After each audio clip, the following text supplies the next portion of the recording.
Hello again, everybody. Welcome to USA Wrestling Weekly. I'm Scott Casper. Here is the week's news and features from USA Wrestling, the national governing body of our sport. Last weekend, the focus of the American wrestling community was on the NCAA Division I National Championships in Philly. The event was completely sold out, and fans around the nation followed the action on ESPN, TheMat.com, Takedown Wrestling Media, and several other media outlets. When it was over, history had been made. Penn State had won its second national title, the last time being in 1953. The Nittany Lions crowned a champion in sophomore Quentin Wright at 184 pounds and had 3 additional finalists. The team clinched the title during the Saturday morning session. In only his second year with the Nittany Lion program, Coach Cale Sanderson was proud of his athletes. It settled in after right away when we knew we had it, and now I'm kind of getting back to got to realize what just happened. I mean, we're the national champs, and that's something to be really happy about. And I'm really proud of these guys. It's just a gutsy performance from some real tough kids. Well, the 9th-seeded Wright, a Big Ten champion, downed second-ranked Robert Hamlin of Lehigh 5-2 in the finals. Wright came on strong when it counted. He struggled most of the season with a shoulder injury. Wright defeated the number 1, number 2, and number 8, and then number 12 seeds along the way to victory. I've been dreaming, it's what I've been thinking about, and whenever I was in elementary, going to Ken Sherdo's, just learning wrestling, he immortalized the people who won nationals up on his board, and I'm one of them now. So it's a great feeling. It hasn't really hit me yet because I just got out of the match, but it's going to get better for a long time. Cornell finished second with 93.5 points. Big Red, 149-pound sophomore Kyle Dake won his second consecutive NCAA title. Cornell was the team runner-up for the second straight season, matching its best-ever finish. Well, we wanted to win it. We didn't win it, but you know what? We were 5 All-Americans at the school first. I got this first time we ever beaten Iowa at school first. Most points he ever scored. International champion. I just got to be thankful. It's a great group of kids, and I'm just, very fortunate to be where I am right now. Dake controlled Penn State's Frank Molinaro in the top position, piling up a whopping 6+ minutes of riding time in a dominating 8-1 win. He moved up a weight class this year and entered the event as the number 4 seed. I feel really accomplished to be a freshman and a sophomore back-to-back years, winning an NCAA title, going up a weight, losing the EIWAs, coming back and wrestling my heart out. Feels really good. The University of Iowa was third and Oklahoma State placed fourth, bringing home NCAA team trophies. Rounding out the top 10 were American, Arizona State, Minnesota, Lehigh, and Boise State, as well as Wisconsin. Arizona State was the only team with 2 champions. Seniors Anthony Robles won at 125, and Bubba Jenkins was the 157-pound champion. Robles didn't let being born without a right leg stand in the way of pursuing his dreams. He downed defending champion Matt McDonough of Iowa 7-1 to win the title. Robles received a huge standing ovation after his win and was named the outstanding wrestler. I mean, I've dreamt about stepping on that stage a dozen times, and this whole year I've just been preparing for that moment. My coach has prepared me well. We've been working all year. The past 2 years, Coach Charles, Coach Stith, couldn't have done without him. I felt super confident out there, and it was a team effort. And I just want to thank my training partners, my family for supporting me. And it wasn't just me out there; I was doing it for all of them too. Jenkins cradled and pinned unbeaten freshman David Taylor of Penn State in the finals. He was an NCAA runner-up for Penn State in 2008. Jenkins, the past junior world champion of freestyle, transferred to Arizona State this season and entered the tournament as the number 4 seed. As long as I'm having fun, as long as my friends and family, think it's all in good fame, and I'm, not being too overconfident or too cocky, as long as I, keep my head right and do the right things and say the right things for the most part, it's all about having fun. Jordan Burroughs became the first 2-time NCAA champion in Nebraska history after scoring many double-leg takedowns to beat third-ranked Tyler Caldwell of Oklahoma. The final, 11-3, in the 165-pound bout. He had 2 tech falls and 2 major decisions to dominate the field. It's an amazing feeling, being so close to home. A lot of friends and family are here. And despite anywhere it was, I was going to wrestle my best tournament and try to put together a lot of bonus point victories. Coach Manning always stresses domination every match. I'm not satisfied with winning by 1 or 2 points, so go out there and wrestle my hardest match every time and hopefully get the major. To become Oklahoma State's 134th NCAA champion, top-seeded Jordan Oliver recorded 2 quick takedowns for an 8-4 win over number 2 seed Andrew Hochstrasser of Boise State in the 133-pound finals. I don't regret any minute of it, even taking losses, going through high school and even my freshman year in college. So it just helped me and also made me into a better wrestler. So I wouldn't take one thing back of anything that has happened in the past so far. Dustin Kilgore became Kent State's first NCAA champion with his victory at 197 pounds. Seeded number 4, Kilgore pinned second-ranked Clayton Foster of Oklahoma State with 4 seconds left in the second frame after trailing the entire bout. It's the best feeling ever. This is going to help out with recruiting so much in the future. This is going to build such a good team. I'm hoping for Kent State because they deserve it. The coaches are phenomenal. What they've done, they've helped me through everything. And, you know, it's going to make the program all around better. The University of Michigan's top-seeded Kellen Russell capped an undefeated season with a 3-2 win over third-seeded Boris Stavashkov of Cal Poly at 141 pounds in the finals. You know, it feels amazing. It's a great honor to even compete for the University of Michigan. And, all the people in my life that have been there to help me throughout school, wrestling, and everything else to really push me to be a better student and a better athlete. And, that led me to Michigan. And, just be able to wrestle for them is great. And to win a national title, I just feel like I'm able to, give back a little bit to them and show the wrestling community like how great of a university the University of Michigan is. With a twinkle in his eye, top-seeded Iowa State senior John Reeder completed an undefeated season after defeating surprise finalist Nick Amuchastegui of Stanford 10-3 in the 74-pound finals. Yeah, I had an embarrassing tournament last year. I had some obstacles that I had to overcome, injury wise. But this year I spent a lot of time with the Paulsons and Coach Jackson this summer, just really sharpening my skills. And you live a lifestyle in this sport, and I have 2 of the greatest training partners, both world team members. I see them every day in the room. I walk in. Those guys are what made me national champs. Top-ranked Lehigh heavyweight Zach Ray earned a tough 2-1 win over third-ranked Brian Flores of American in the final bout there. Ray lost to Flores in the EIWA championships, but finished 3-1 against Flores on the season. We have 3 All-Americans this year, and we should have had 4 or 5 in my eyes, and we had a couple guys hurt, so I believe we just finished 7th or 8th in this tournament, and that's great from where we were the last couple of years. We were, I think it was 30th. Last year we were 17th, and now we're top 10. Next year we don't graduate a single person we graduate one weight at 125. Mitch Berger is tough, but we got a young freshman coming in ready to win a national championship. So we're gonna have all 9 guys plus that guy. We'll be right up in the title race next year. Well, American University's Mark Cody was named the National Coach of the Year after leading his team to a 5th-place finish. Penn State's Ed Ruth won the Guerrerian Award for the most falls in the least amount of time. The NCAA tournament set an all-session attendance record with some 104,260 paid fans tripping the turnstiles in the championship city of Philadelphia. St. Louis owned the previous record of 97,334 fans in the 2009 event. The NCAA championships return to St. Louis next year, and watch for St. Louis to crank it up. Well, this year was the first time Philadelphia had hosted the NCAA championships, and they seized on an opportunity to honor the many great wrestlers from the region. Among those recognized during the week was USA Wrestling National Freestyle coach Brandon Slay, an Olympic champion who starred at the University of Pennsylvania in Philadelphia. A high school star in Texas, Slay won 2 EIWA titles for Penn and placed second at the 97 and 98 NCAA championships. After moving to the U.S. Olympic Training Center, Slay earned a spot on the U.S. Olympic team and won gold at 67 pounds at the 2000 Olympics in Sydney, Australia. Slay was honored at the NCAA championships prior to the USA Wrestling All-Star Duel, where he coached the U.S. team. He was also a marshal for the NCAA Parade of Champions as he led the All-Americans at 74 pounds into the arena prior to the finals. Well, I was blessed and excited to be back to Philadelphia. being a graduate of the University of Pennsylvania in Philly, to be able to go back there, spend a lot of time with family and friends in the area was just heartwarming.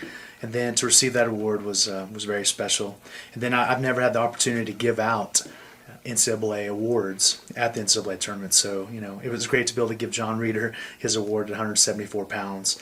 So all in all, I was really pleased with how the weekend went.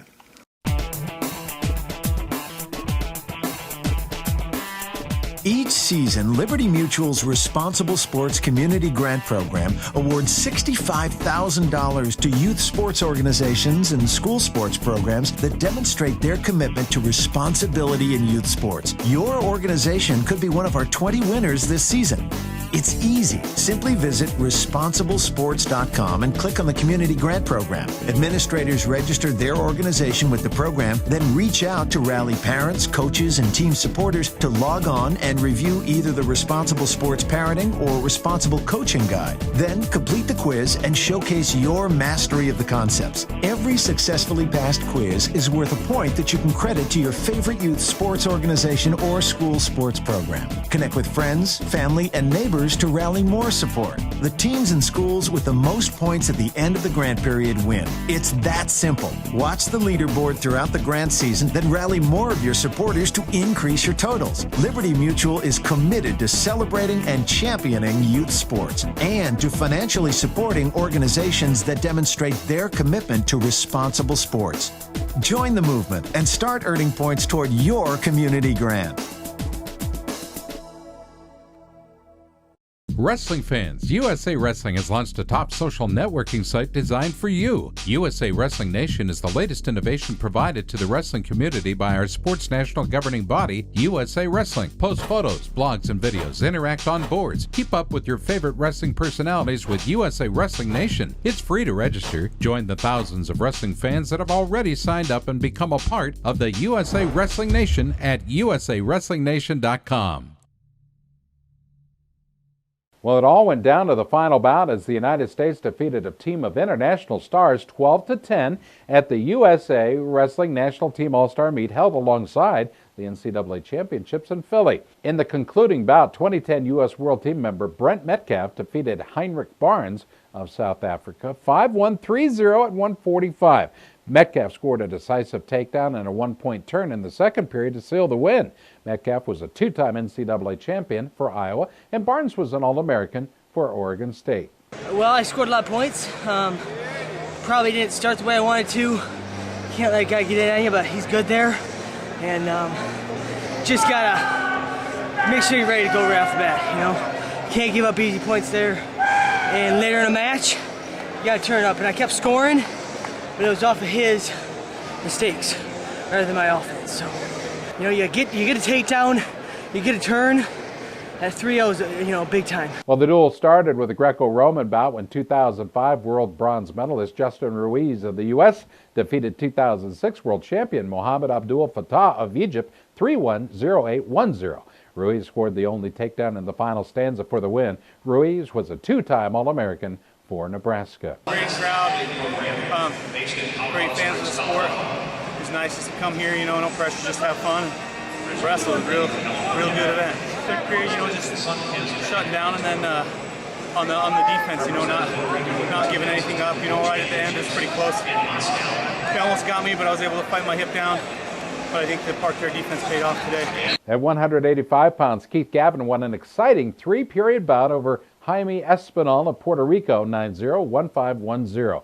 Gavin, a 2008 NCAA champion for Pittsburgh, scored the only technical point in the deciding third period. I thought I wrestled all right. He's a real dangerous wrestler. You saw he got good arm spin, good upper body moves. I knew that going into it because I trained with him a little bit at Penn State. And that first period went real well. Second period, not so much. I was just lazy with that arm spin defense. I thought I was going to get easy point, but he kept running his feet, exposing me. So in the third, I wrestled a little smarter and went well. The former All-American of Central Michigan, Win Mahalik, needed 3 periods to defeat Israel Silva of Mexico. The final there, 1-0, 0-4, 1-0 at 200 11 pounds. The match was decided on a third-period clinch. Silva competed for the Mocs of Tennessee Chattanooga. I'm a little disappointed with myself. He's a very, very strong wrestler, but I really need to get my offense going and wrestle a lot more offensive if I'm going to, make it to that world level where I want to compete every day. So pretty slow match on both sides. He's very, very defensive and hard for me to get under his defense. So, next time I just hope that I can get to his legs a lot more than I did this match. Well, the winners for the world team were 132-pounder Franklin Gomez of Puerto Rico and Musafar Abdulrahmanov of Uzbekistan at 163.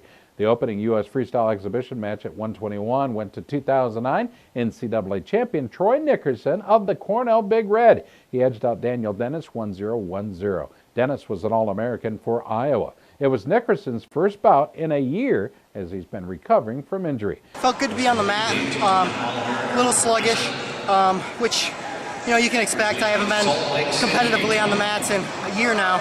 So it's good to get that first one out of the way, and just looking forward to the U.S. Open. Keep progressing every week, and hopefully be ready to go by the World Team Trials. Obviously got a great fan base here. Wrestling in front of my home crowd, basically, Cornell Big Red. And then wrestling at the last place really where I wrestled. So just kind of taking off where I left off and just wrestling hard. National Freestyle coach Zeke Jones appreciated the opportunity to showcase international wrestling. It was the second straight year which USA Wrestling and the NCAA partnered to provide an international event free of charge for fans at the NCAA Championships. It was also webcast live to the fans around the world on themat.com. Anytime we can get freestyle matches with a crowd like we had today was good.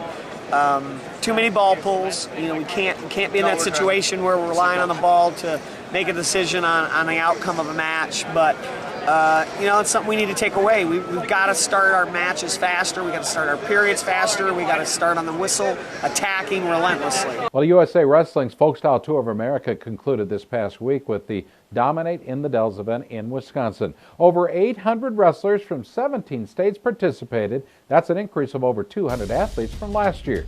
Cameron Hunziger of Meadow Wrestling Club in Utah, a schoolboy at 70 pounds, won all 4 Tour of America tournaments this year. Jose Acosta of X Factor Elite in Wisconsin, a novice at 80 pounds, won 3 Tour of America events this year. 2010 Triple Crown winner Bo Bresky of Ringers Wrestling Club in Wisconsin defeated Georgia Grind champion Brandon Fleischman in the schoolboy 128-pound finals. 2010 Junior Folk Style National Champion Nick Harrison of Illinois' Team Overtime won the Dominate in the Dells at 119. Zach Bennett of Wisconsin, a USA Wrestling Junior All-American in Folk Style and Greco, beat the 2010 Cadet Folk Style Nationals champion and Freestyle All-American Jack DeShaw in the finals at 171. Well, the Folk Style Tour of America saw explosive growth this year with the addition of one more event and record entries at the others. Total participation almost doubled to 2,485 competitors this year. This is the last big event prior to the USA Wrestling Folk Style National Championships, set for Cedar Falls, Iowa, April 1st through the 3rd. We'll see you there. This week, we profile Sandra Bacher in our Wrestling Great segment. She was a world champion and a 3-time world medalist in women's freestyle. Bacher was an international star in judo, competing for San Jose State Strong Club. She competed in 3 Olympic Games for the United States in judo. When Bacher was invited to try women's wrestling by USA coaches, she quickly became one of the best in her newly adopted sport. Her combination of upper body throws and a competitive spirit made her hard to beat. She made her first world team in 1995, placing 9th at 54. In 1996, she improved to a 4th place finish at the World Meet. The next 3 years, Bacher won world medals, capturing a silver in 1997, a bronze in 1998, and the all-important gold medal in 1999. Her 1999 world title helped lead the U.S. to its first women's world team title as Team USA edged Japan by 1 point in Baden, Sweden. Since women's wrestling was not then yet an Olympic sport, she concentrated her efforts on judo in 2000 and competed in her 3rd Olympics in Sydney, Australia. Women's wrestling was added to the Olympic Games in 2004, but by then Bacher's career in both wrestling and judo had already concluded. She was a trailblazer who set the stage for today's Olympic stars in women's wrestling. To download action video and top-level technique of wrestling legends, we invite you to visit our friends at thewrestlinggreats.com. USA Wrestling is pleased to announce that the U.S. Open Wrestling Championships will be broadcast on Fox College Sports. A 2-hour broadcast will be produced with the highlights from the gold medal finals in Cleveland. Van Stokes, Jason Bryant will be on the call, featuring the nation's top Olympic caliber athletes. Fox College Sports includes 3 networks: FCS Atlantic, FCS Central, and FCS Pacific. The network specializes in collegiate programming, live events, coaches' shows, and other great content. 10 air dates have been announced, with more expected to be added. We'll be providing updated scheduling when it becomes available. We'll be right back. You're watching USA Wrestling Weekly. Hi, this is Zeke Jones, and you're watching USA Wrestling Weekly.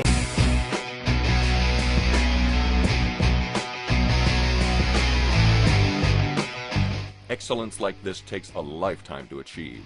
So when athletes you've been watching all your life reach for world levels of competition, why not spend some quality time and just enjoy the show?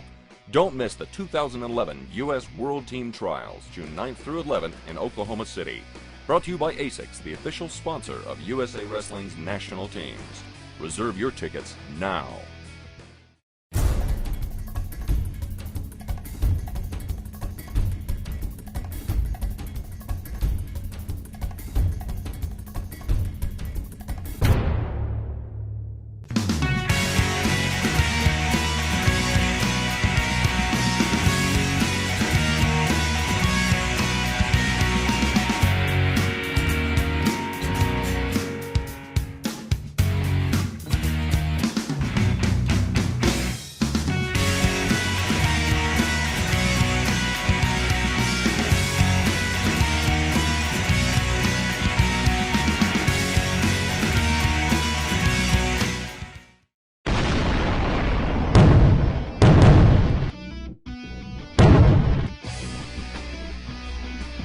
Before weapons of mass destruction, we struggled hand to hand.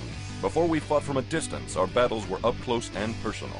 Join us April 7th to 10th in Cleveland, Ohio, when the world's oldest combat gets new again at the 2011 ASICS US Open. Brought to you by ASICS, the official sponsor of USA Wrestling's national teams. Reserve your tickets now. Well, it's time to sign up for the popular USA Wrestling Folkstyle Nationals to be held at Cedar Falls, Iowa. Don't miss out. Guarantee yourself a spot in the tournament set for the Unidome April 1st through the 3rd. Registration ends on Tuesday, March 29th. There is a limit with a maximum of 1,100 entries in the cadet and junior divisions and a limit of 1,500 entries in the youth divisions. Now, there's already 1,400 athletes registered in all divisions, representing some 37 states. Don't miss your opportunity to compete in this outstanding national folkstyle event. For more information, click on usawrestlingevents.com. 2 major USA Wrestling events return to Northeast Ohio next month for the 2nd consecutive year. The U.S. Open Wrestling Championships will be held alongside the FILA Junior National Championships April 7th through the 10th at Cleveland's Public Hall. The U.S. Open Wrestling Championships feature the nation's top athletes in 3 Olympic styles: men's freestyle, women's freestyle, and Greco-Roman. In addition to determining our national champions for the year, it also acts as a major qualifying event for the 2011 U.S. World Team Trials. Along with the nation's top international wrestlers, many local Ohio wrestling stars are expected to compete, including Cleveland residents, 2008 Olympian Andy Rovat and 2-time Olympian Matt Gaffari. The star athletes from the Ohio Regional Training Center, including past World Team members Sean Bunch, J.D. Bergman, and Tommy Rollins, are also expected to take to the mat. The FILA Junior Nationals showcase the nation's top 17 to 20-year-old male athletes competing in freestyle and Greco-Roman wrestling. Up to 850 athletes are expected to participate in both the U.S. Open and FILA Junior National competitions. Later in the month, both the ASICS University and FILA Cadet National Championships return to the University of Akron April 20 through the 23rd. Now, it's the 5th consecutive year that Akron has hosted the important events. University athletes are 18 to 24 years of age and will feature some of the nation's top athletes from college wrestling programs and the U.S. military teams, while the FILA Cadet Nationals, well, that'll feature many of the best high school wrestlers in the U.S., aged 15 to 17 years old. Numerous NCAA champions and All-Americans have competed in the ASICS University National Championship since the event was created in 1990. This year, the FILA Cadet Nationals serves as the qualifying event for the 2011 FILA Cadet World Championships that'll be held in Szombathely, Hungary, August 25th through the 28th. It's the first time there's been a Cadet World Championships since 1999. For more information on all of these events and more, the ones heading to Ohio at least, please visit our friends at clevelandsports.org. As always, thanks for joining us. We'll see you all right here next week on USA Wrestling Weekly. Have a good one.